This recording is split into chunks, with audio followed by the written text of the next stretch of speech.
व्यसन मुक्त व्हा, एक गाव एक लग्न तिथी करा, वायफळ पैसे खर्च करू नका, वाचवलेले पैसे लेकराच्या शिक्षणावर खर्च करा आणि लेकरांनी शिकून खूप मार्क घेतल्यानंतर त्याला नोकरी लागण्यासाठी जी महत्वाची गोष्ट असते ती म्हणजे आरक्षण, जे आपल्या बापानं म्हणजे शाहू महाराजांना या जगाला दाखवून दिले पहिल्यांदा.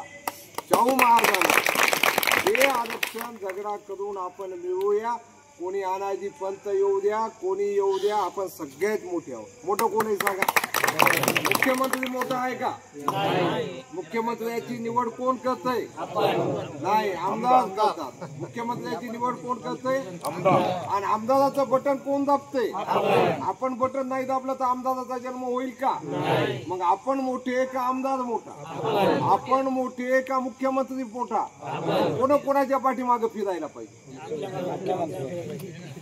कोणाच्या पाठीमागे फिरायला पाहिजे? आता तसं होतंय का? ते दीपक सरांनी सांगितलं तशी आपली स्थिती होत नाही. बरोबर आहे की नाही? बुडते हे जन न देखवे डोळा आणि येतो कवा म्हणून या.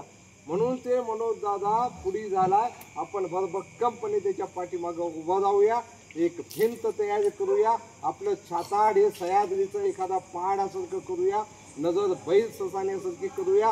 या मराठा समाजाला या जगामध्ये कोणीही हारू शकत नाही, कोणीही हारू शकत नाही जगाच्या पाठीवर. आम्ही भाग्यवान आहोत. आपल्याला 29 तारखेला हे दाखवून देण्याची संधी आली. त्या संधीचं आपण सोनं करूया. जय जिजाऊ, जय शिवराय, धन्यवाद.